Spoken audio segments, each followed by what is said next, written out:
Hello friends. आज का मेरा टॉपिक अंक ज्योतिष का प्रश्न पत्र है। इसके इस फर्स्ट पार्ट में हम आपको क्वेश्चन नंबर 1 से 5 के बीच का सॉल्यूशन बताएंगे। और ये प्रश्न पत्र 2025 का एमए ज्योतिर्विज्ञान अंक ज्योतिष। तो चलिए प्रश्न देख लेते हैं। पहले ये आपका ओरिजिनल प्रश्न पत्र है। इसमें प्रथम प्रश्न है, अंक ज्योतिष से आप क्या समझते हैं? इसकी मूलभूत अवधारणा को समझाइए। अंक ज्योतिष और वैदिक ज्योतिष में अंतर बताना है। अंक ज्योतिष में 4 और 8 अंक को अशुभ क्यों माना गया है? अंक ज्योतिष के आधार पर अंकों की शुभता व अशुभता को परिभाषित करना है। अंक ज्योतिष के अनुसार जातक के शुभ व अशुभ वर्षों की गणना कैसे की जाती है, और क्या यह विंशोत्तरी दशा प्रणाली जैसा ही फल देती है, ऐसा कंपैरिजन करना। चलिए एक एक करके देखते हैं प्रश्न। तो पहला प्रश्न है 2025 प्रश्न पत्र का, अंक ज्योतिष से आप क्या समझते हैं? इसकी मूल अवधारणा की विवेचना कीजिए। उत्तर में है, अंक ज्योतिष एक ऐसी विद्या है जिसमें अंकों की रहस्यमयी और आध्यात्मिक महत्व का अध्ययन किया जाता है। इसके तहत माना जाता है कि ब्रह्मांड की हर वस्तु ऊर्जा से बनी है और अंक इस ऊर्जा को दर्शाने का सबसे सटीक माध्यम है। अंक ज्योतिष का अर्थ क्या है? अंक ज्योतिष 2 शब्दों से मिलकर बना है, अंक और ज्योतिष। इसका सीधा अर्थ है अंकों के माध्यम से भूत, वर्तमान और भविष्य का आकलन करना। यह विद्या इस सिद्धांत पर काम करती है कि आपके जन्म की तारीख और आपके नाम के अक्षर आपके जीवन, स्वभाव और भाग्य को गहराई से प्रभावित करते हैं। अंक ज्योतिष की मूलभूत अवधारणाएं क्या है? अंक ज्योतिष की पूरी व्यवस्था कुछ मुख्य स्तंभों और सिद्धांतों पर टिकी है। नंबर 1, मूलांक, साइकिक नंबर। यह आपके जन्म की तारीख का एकल अंक, सिंगल डिजिट होता है। उदाहरण के लिए, यदि आपका जन्म किसी महीने की 25 तारीख को हुआ है तो आपका मूलांक 2 धन 5 बराबर 7 होगा। मूलांक व्यक्ति के आंतरिक स्वभाव, प्राथमिकताओं और व्यवहार को दर्शाता है। दूसरा पॉइंट है भाग्यांक, लाइफ पाथ नंबर। यह आपके जन्म की पूरी तारीख, दिन, महीना और वर्ष का कुल योग होता है। उदाहरण के लिए, तारीख 25/8/1995 का भाग्यांक, आप पहले तारीख 2 धन 5 लिखेंगे, फिर धन 8 लिखेंगे, धन 1995 की सारी तिथियों को ऐड करेंगे, 1 + 9 + 9 + 5 इक्वल टू 39। अब 39 में 39 2 डिजिट है, इसको सिंगल कैसे बनाएंगे? 39 का सम करके, अभी भी 2 आया है, 12। इसको फिर से सिंगल बनाने के लिए 1 + 2 = 3। तो फाइनली 25/8/1995 का जो सिंगल डिजिट नंबर आया वो 3 है। अतः भाग्यांक आपके जीवन के मुख्य उद्देश्य, आने वाली चुनौतियों और जीवन की दशा को प्रकट करता है। और भाग्यांक में यदि 3 अंक आ रहा है तो 3 से रिलेटेड जो भी ग्रह होगा वो भाग्य को प्रभावित करेगा। अब देखिए नामांक क्या होता है? Name number. इसमें व्यक्ति के नाम के अक्षरों को विशेष अंकों में बदला जाता है। इसके लिए कीरो, दैट इज कैल्डियन, या पाइथागोरस, जिसे सेफेरियल पद्धति कहते हैं, का उपयोग होता है। नामांक व्यक्ति के सामाजिक जीवन और बाहरी व्यक्तित्व को प्रभावित करता है।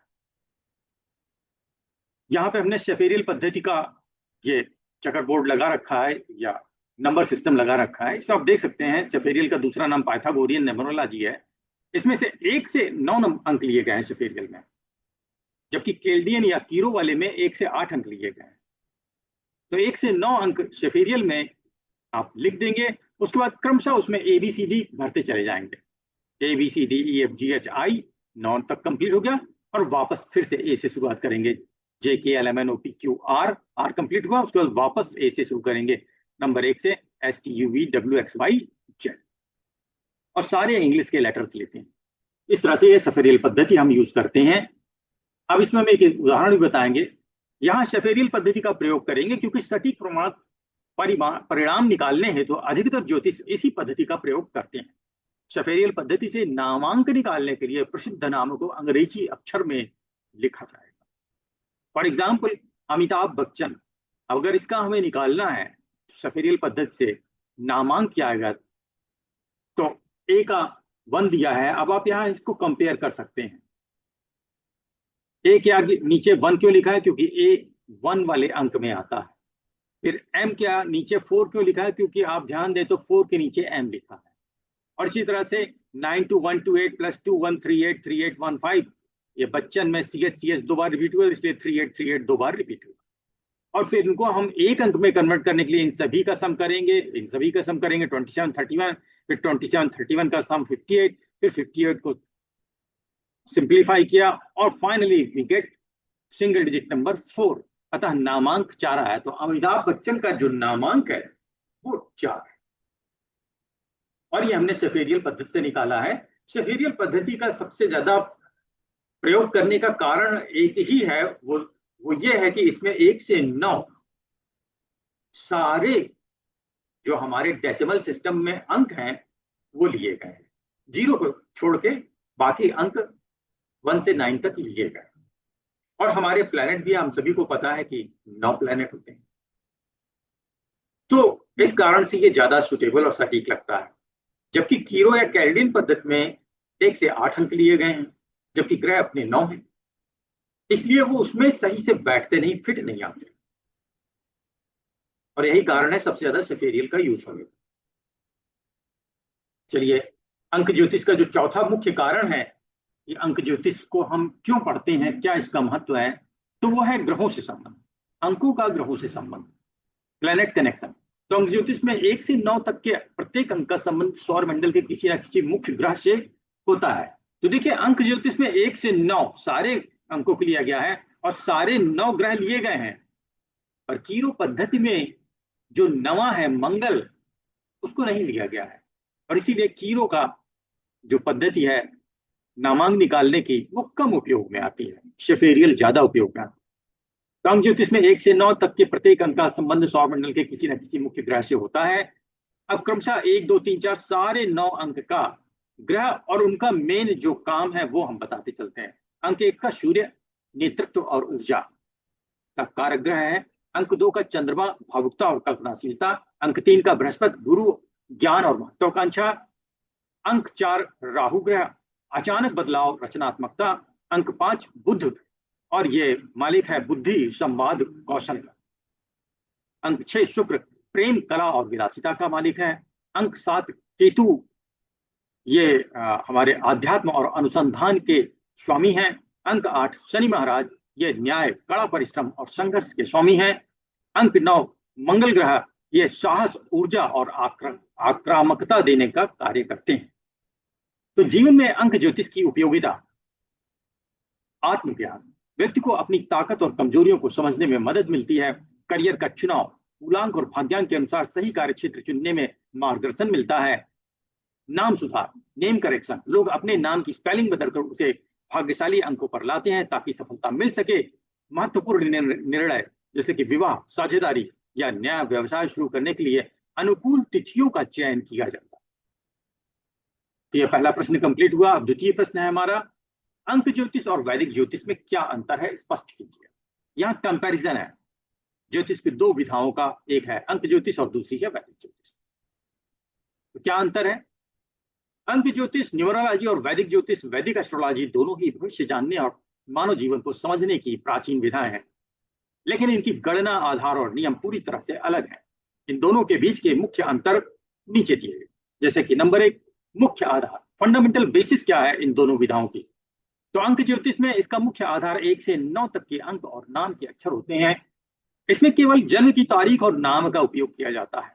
जबकि वैदिक ज्योतिष में इसका आधार 9 ग्रह, 12 राशियां और 27 नक्षत्र हैं। इसमें आकाश में ग्रहों की वास्तविक स्थिति को देखा जाता है।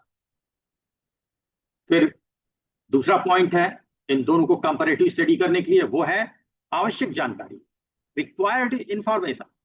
अंक ज्योतिष के लिए इसके लिए केवल अपनी जन्म तिथि, डेट ऑफ बर्थ और आपके नाम की सही स्पेलिंग की आवश्यकता होती है। जबकि वैदिक ज्योतिष में इसके लिए सटीक जन्म तिथि, जन्म का समय, वो भी सटीक मिनट सेकंड में, और जन्म स्थान का होना अति आवश्यक है। समय गलत होने पर पूरी गणना बदल जाती है, अर्थात फिर प्रेडिक्शन सही नहीं आएंगे। नंबर 3 पॉइंट है गणना की पद्धति, मेथड ऑफ कैलकुलेशन। अंक ज्योतिष में इसमें गणित के सरल जोड़ का नियम चलता है। जन्म तिथि के अंकों को जोड़कर मूलांक, भाग्यांक और नामांक अर्थात सिंगल डिजिट निकाला जाता है। वहीं वैदिक ज्योतिष में यह अत्यधिक जटिल और वैज्ञानिक होता है। इसमें गणितीय खगोल विज्ञान, मैथमेटिकल एस्ट्रोनॉमी का उपयोग करके जन्म कुंडली अर्थात होरोस्कोप चार्ट बनाई जाती है। तो यह बहुत ही कॉम्प्लेक्स है, पर सभी लोग ये जानते हैं कि जो जितना जटिल और कॉम्प्लेक्स होता है वह आंसर भी उतने ही सटीक देता है। चौथा पॉइंट है भविष्यवाणी का दायरा, स्कोप ऑफ प्रिडिक्शन। अंक ज्योतिष में यह मुख्य रूप से व्यक्ति के स्वभाव, व्यक्तित्व, मूलांक के गुण दोष और जीवन के मुख्य उद्देश्य को सामान्य तौर पर बताता है, जबकि वैदिक ज्योतिष में यह जीवन की सूक्ष्म से सूक्ष्म घटनाओं की भविष्यवाणी कर सकता है, जैसे विवाह का सटीक समय, बीमारी, दुर्घटना, नौकरी में प्रमोशन आदि। इसमें महादशा और गोचर के जरिए सटीक समय अर्थात टाइमिंग ऑफ इवेंट्स निकाला जाता है, अर्थात ये बहुत ही सूक्ष्म गणना करता है। पांचवा, उपाय और निवारण, दैट इज रेमेडीज। अंक ज्योतिष, इसमें मुख्य रूप से नाम की स्पेलिंग बदलना, हस्ताक्षर में सुधार करना या किसी खास अंक की तारीख का काम करना शामिल है। वहीं वैदिक ज्योतिष में इसमें ग्रहों के दोष दूर करने के लिए रत्न धारण करना, मंत्र जप करना, पूजा पाठ करना, दान और व्रत रखने जैसे गहरे उपाय बताए जाते हैं।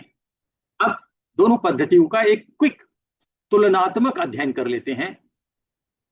तो ये टेबल में हमने बताया एक विशेष 3 कॉलम बनाए हैं, विशेषता के हैं, एक तरफ अंक ज्योतिष, दूसरी तरफ वैदिक ज्योतिष। पहला जो विशेषता लिया है गणना का माध्यम। अंक ज्योतिष में 1 से 9 अंकों को हम लेते हैं, वैदिक ज्योतिष में गणना के लिए ग्रह, राशि और नक्षत्र लेते हैं।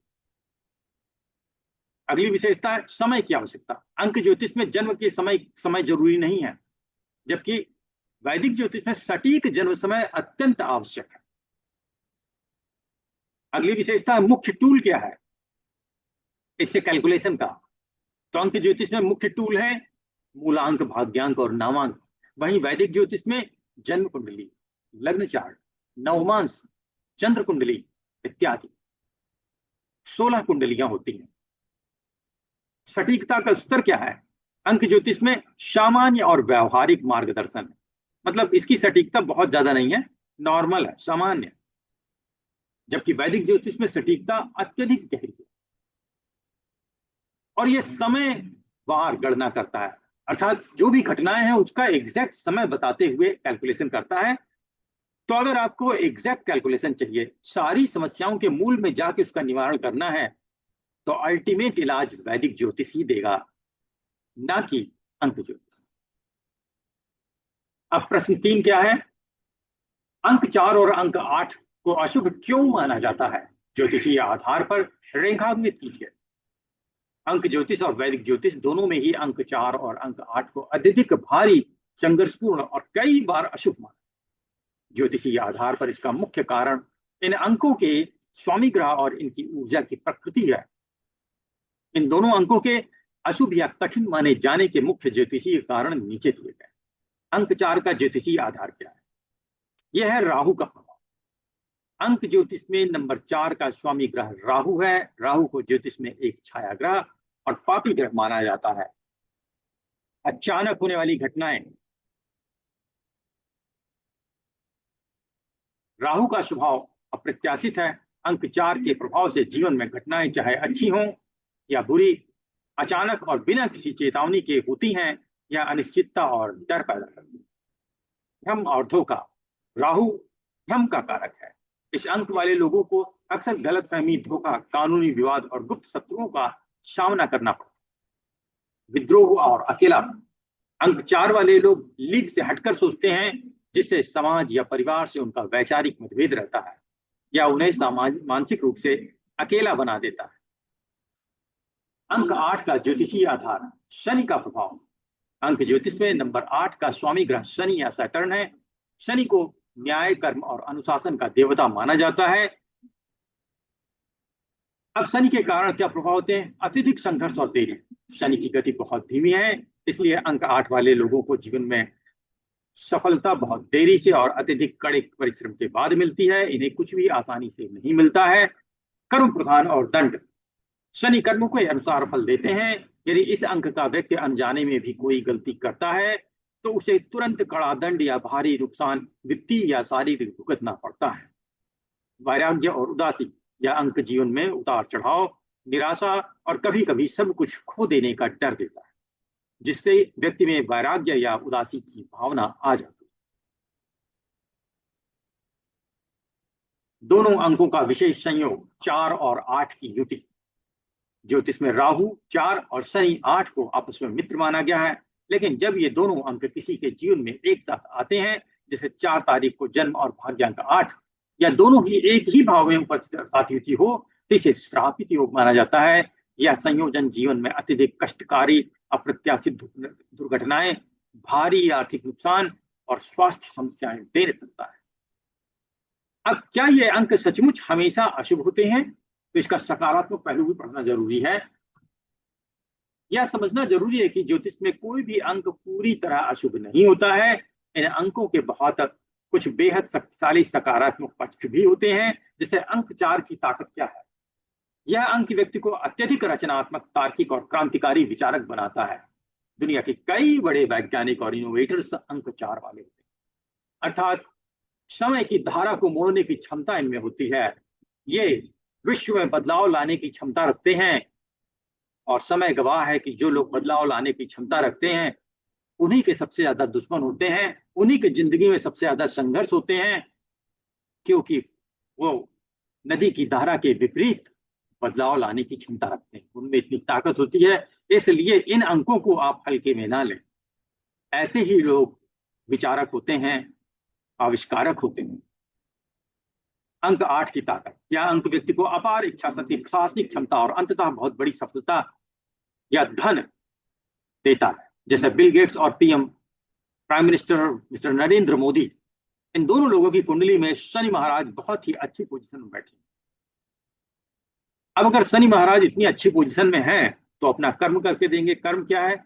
लेट सफलता देते हैं। मोदी जी को बचपन से लेके यंग स्टेज तक काफी संघर्ष करना पड़ा और उन्होंने, जैसे कि शनि ग्रह को दास ग्रह माना जाता है, उसी तरह से इसके भी जो लोग होते हैं उन लोगों का प्रारंभिक जीवन दासता में ही बीतता है।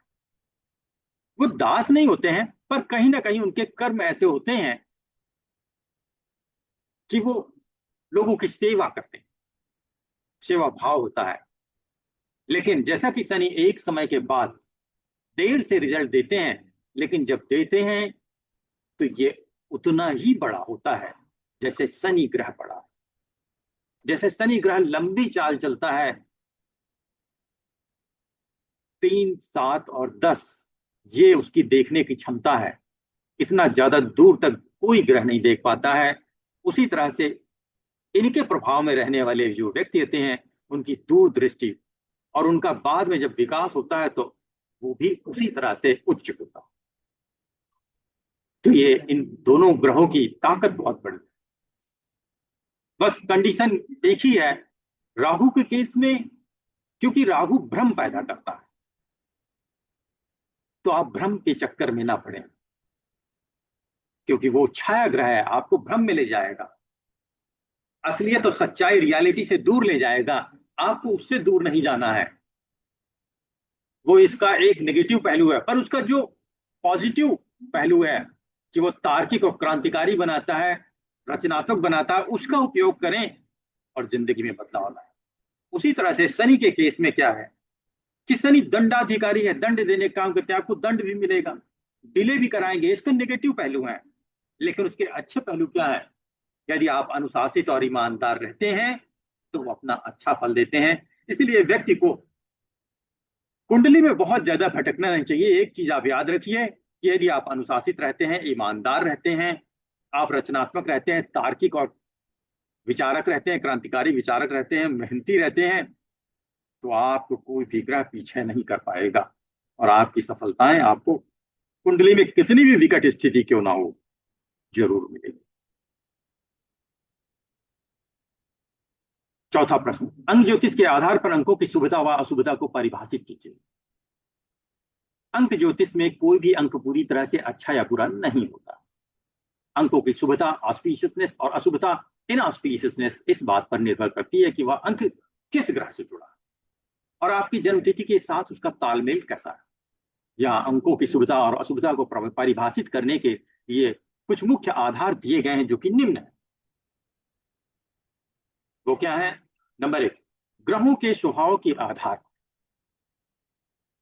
हर अंक का संबंध एक विशिष्ट ग्रह से होता है जो उस अंक के मूल स्वभाव को तय करता है।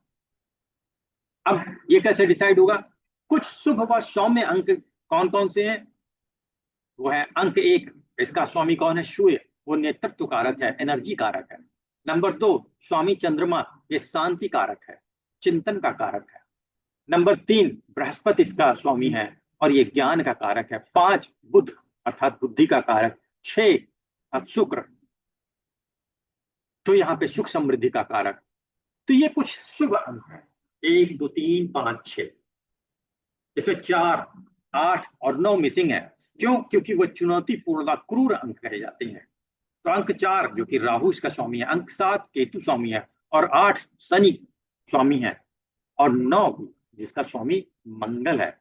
तो संघर्ष, अचानक बदलाव और न्याय का अंक माना जाता है।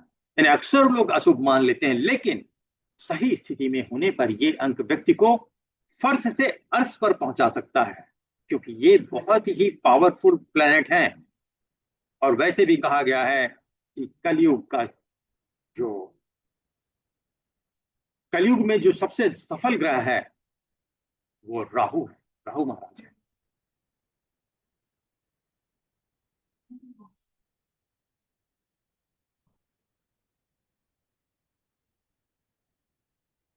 अगला कंपैरिजन जो है अंकों की आपसी मित्रता और शत्रुता, कंपैटिबिलिटी।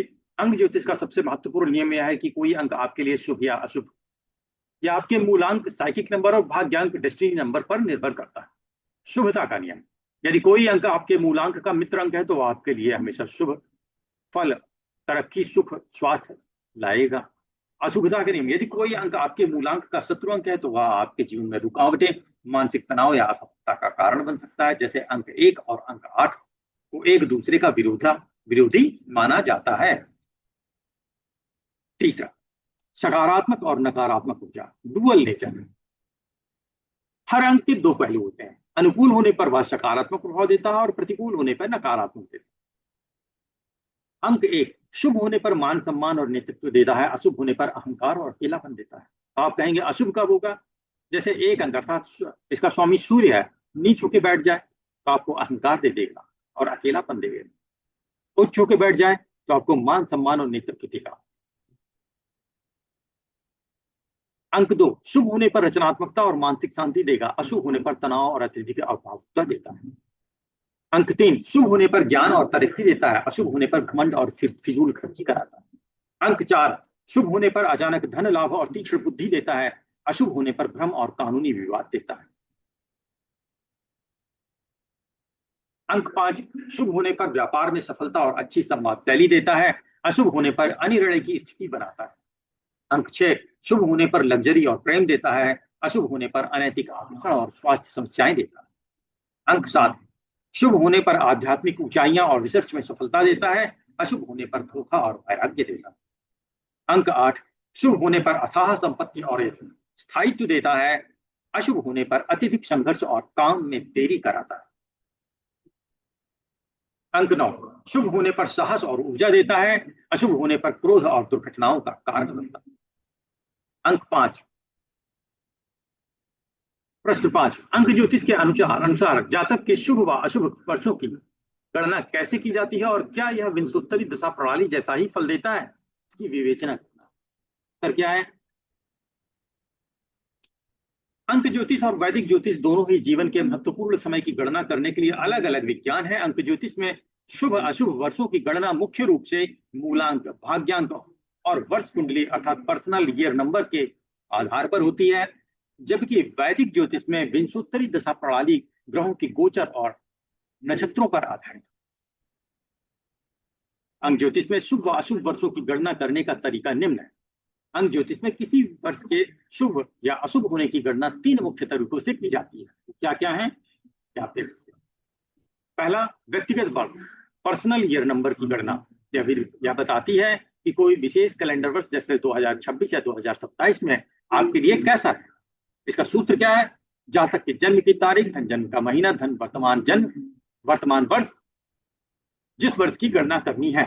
उदाहरण, यदि किसी का जन्म 12 जनवरी है और उसे वर्ष 2026 का फल जानना है तो जन्म का तारीख और महीना तो अपना आप लेंगे, 12 और 1 अर्थात 4 हो गया, पर वर्ष में आप वर्तमान वर्ष लेंगे 2026, उसका सम 1 आ गया। तो आपका अब 4 और 1 अर्थात व्यक्तिगत वर्ष बन गया 5। जो इस समय वर्ष चल रहा उसका अंक आया 5, जो कि बुध का अंक है।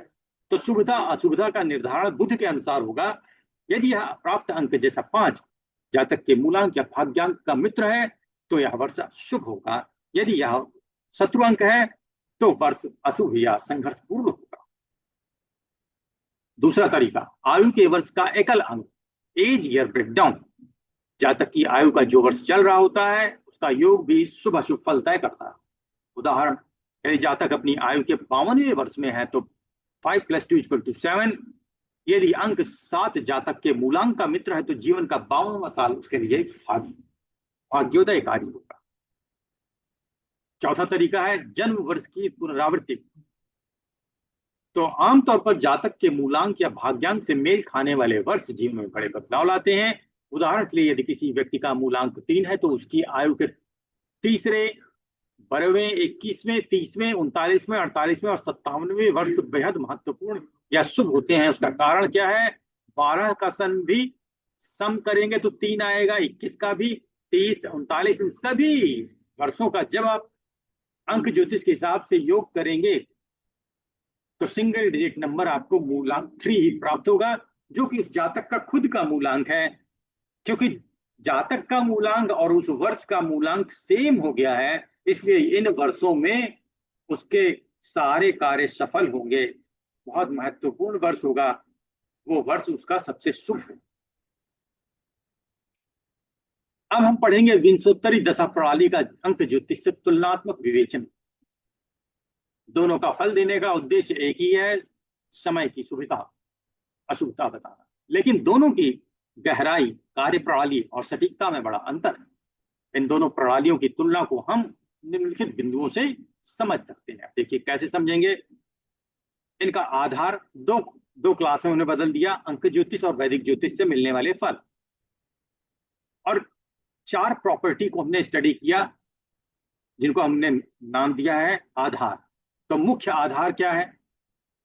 अंक ज्योतिष में यह पूरी तरह से संख्याओं की ऊर्जा और मूलांक भाग्यांक की मित्रता पर निर्भर करता है, जबकि वैदिक ज्योतिष में यह जन्म के समय चंद्रमा की नक्षत्र स्थिति और ग्रहों की महादशा और अंतर्दशा पर निर्भर करता है।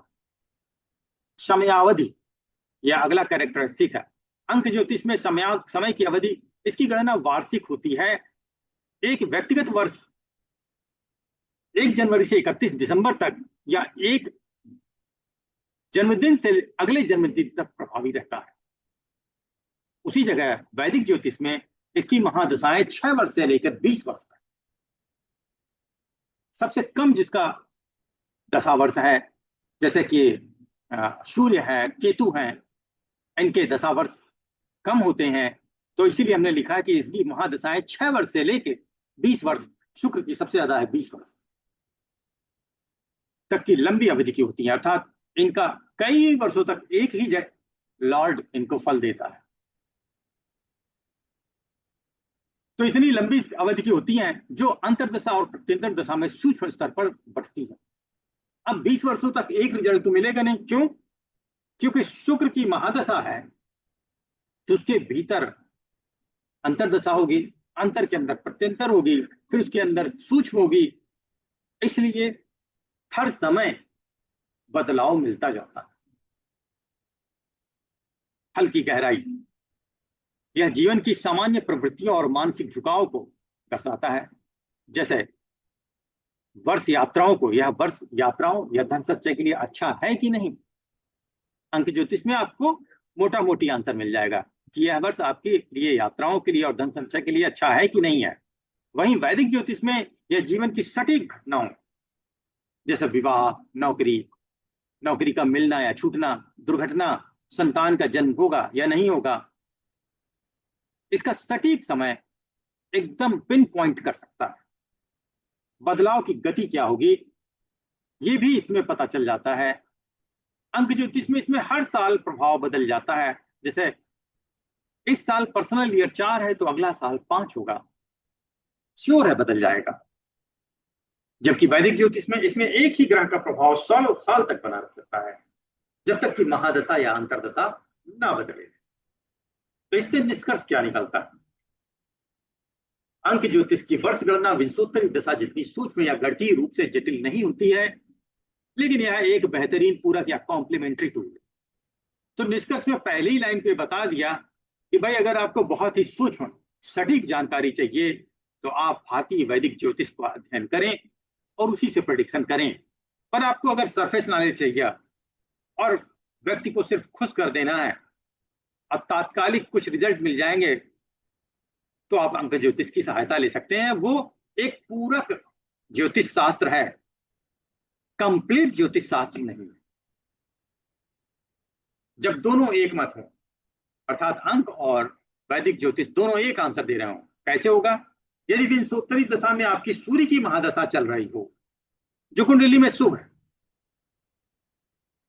और अंक ज्योतिष में भी आपका व्यक्तिगत वर्ष एक हो, एक का अंक आ जाए, तो उस वर्ष जातक को अभूतपूर्व सफलता और मान सम्मान मिलता है, क्योंकि ज्योतिष की दोनों विधाओं से आपके फल एक जैसे हैं।